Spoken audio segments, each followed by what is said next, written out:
오늘 함께 묵상할 성경 말씀은 열왕기하 25장 1절에서 30절 말씀입니다. 열왕기하 25장 1절에서 30절 말씀입니다. 오늘은 1절, 2절, 3절 말씀을 읽겠습니다. 시드기야 제9년 열째 달 10일에 바벨론의 왕 느부갓네살이 그의 모든 군대를 거느리고 예루살렘을 치러 올라와서 그 성에 대하여 진을 치고 주위에 토성을 쌓음에 그 성이 시드기야 왕 제11년까지 포위되었더라. 그의 넷째 달 9일에 성중에 기근이 심하여 그 땅 백성의 양식이 떨어졌더라. 아멘. 오늘 함께 묵상할 주제는 남의 일입니다. 오늘로 우리가 장장 2달 동안 묵상해온 열왕기하가 끝이 납니다. 하지만 더 오래 걸린 느낌이 드는 건 우리가 7월, 8월에는 예레미야 묵상을 했기 때문입니다. 예레미야와 오늘 열왕기하는 엘리야 선지자 이야기를 제외하고는 이스라엘 왕들의 정권이 바뀌는 흐름을 따라가다 보면 겹치는 부분이 상당히 있습니다. 때문에 익숙하면서도 어려운 느낌, 근데 또 반복적인 느낌이 있으실 듯 합니다. 오늘은 다시 정리를 해보도록 하죠. 오늘 본문 열왕기하 25장의 주인공은 시드기야입니다. 열왕기하 23장 후반과 24장 25장을 역사적 사실에 근거하여 설명하면 이렇습니다. 북이스라엘은 이미 멸망했고 남유다가 위기를 맞이하는데요. 남유다의 마지막 왕이 여호야긴, 시드기야라고 했습니다.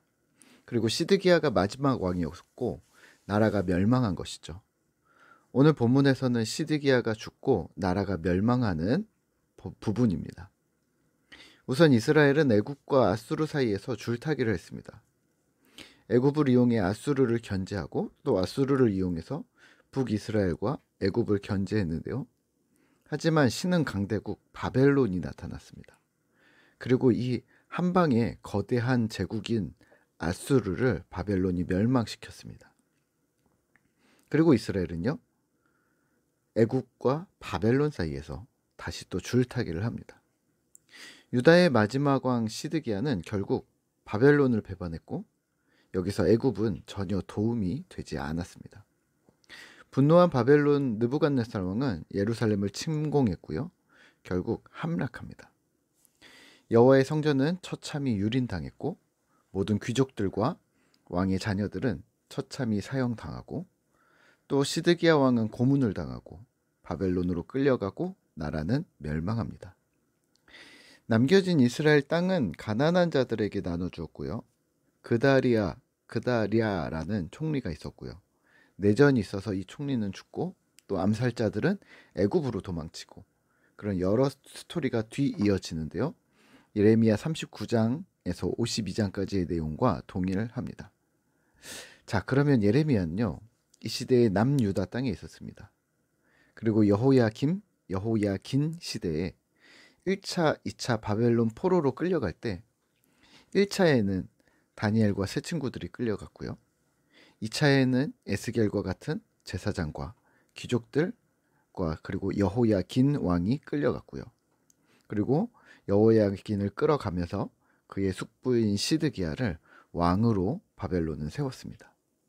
그 후 오늘 3차 패망에는 모든 자들이 끌려가고 시드기야 왕은 치욕을 당하고 제사장과 수많은 지도자들이 죽음을 맞이합니다.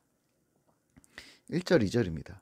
시드기야 제9년 열째 달 10일에 바벨론의 왕 느부갓네살이 그의 모든 군대를 거느리고 예루살렘을 치러 올라와서 그 성에 대하여 진을 치고 주위에 토성을 쌓음에 그 성이 시드기야 왕 제11년까지 포위되었더라.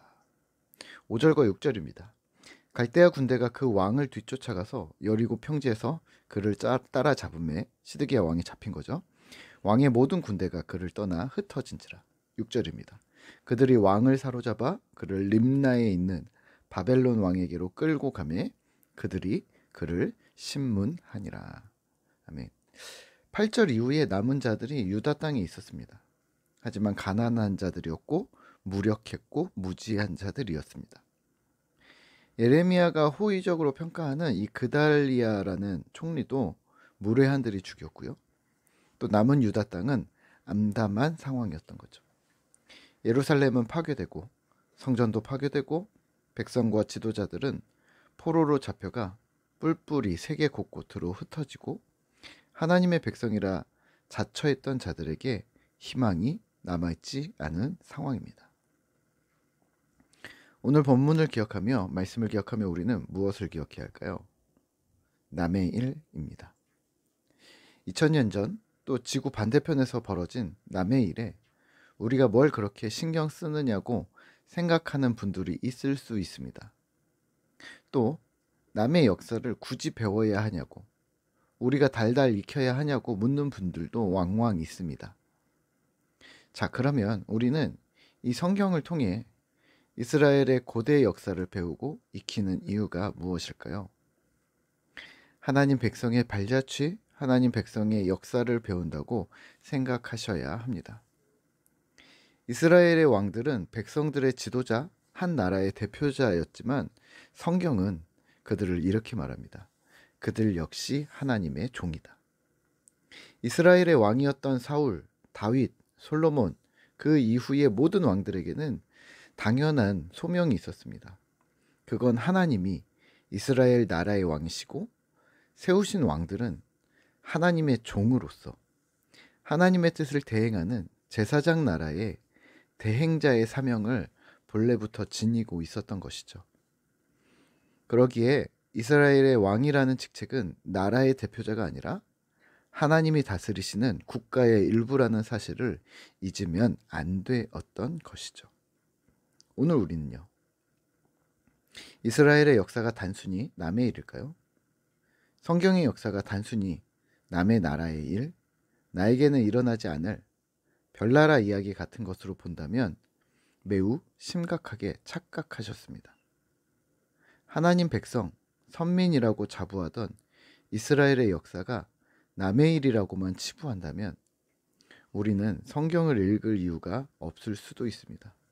무슨 말이냐면 이스라엘의 실패와 반역, 그들의 패역함이라는 역사를 통해서 오늘 우리의 신앙, 개인의 신앙, 공동체의 정체성을 철저하게 검증해 나가야 하는 것이죠. 이걸 공감 능력이라고 해야 할까요? 시대 감각이라고 해야 할까요? 아니면 신앙 정체성이라고 불러야 할까요? 네, 무엇이든 좋습니다. 성경을 읽으면서 오늘 우리도 같은 상황이라는 적용을 끌어내셔야 합니다. 한 교회 목사나 한 교회 집사나 한 교회의 리더들이나 그 누구도 동일한 소명이 있는데요. 그건 바로 이스라엘 왕들처럼 우리는 하나님의 종이고 하나님 나라의 대행자라는 사실입니다. 우리는 교회 공동체의 일부이고요. 하나님 나라의 부분입니다. 우리의 최선, 열정, 열심이 하나님 나라라는 이 거대한 왕국을 세워가는데 합력하고 있다는 사실을 기억하시죠. 그렇다면 내가 주인 삼은 모든 것을 내려놓고 라는 찬양처럼 그 무엇이든 내 것이 아닌 하나님 것이고 나는 거기서 맡은 역할을 수행하는 부분으로서의 종임을 기억하셔야 합니다. 다시 말하면 하나님이 주체가 된다는 말입니다. 그러면 사실 나의 생각은 중요하지 않습니다. 또 내 감정도 마찬가지입니다. 하나님이 어떻게 생각하실까? 성경이 무엇이라고 말하는가가 중요한 것이죠. 요즘 우리가 공동체 성경 읽기를 하고 있는데요. 골로새서 1장에 이런 말씀이 있습니다. 주께 합당하게 행하여 범사에 기쁘시게 하고 모든 선한 일에 열매를 맺게 하시며 하나님을 아는 것에 자라게 하시고. 주님께 합당하게 행하고 선한 일과 열매를 맺는 것에 더불어서 중요한 것이 하나님을 아는 것입니다. 에베소서 4장 13절에서도요. 우리가 다 하나님의 아들을 믿는 것과 아는 일에 하나가 되어 온전한 사람을 이루어 그리스도의 장성한 분량이 충만한 데까지 이르리니. 아멘.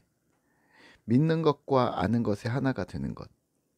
그리스도를 향한 믿음이 성장해야 하는 것이죠. 부탁드리기는 꿈만 꾸지 마시고 성경을 읽으시죠. 그리고 행동하시죠.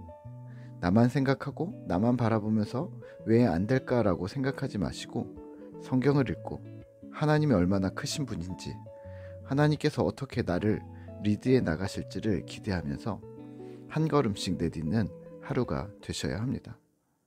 그러면 힘찬 행복한 하루 한 주를 기대하며 공동체 성경 읽기, 옥중서신 10번 읽기도 계속해서 파이팅입니다.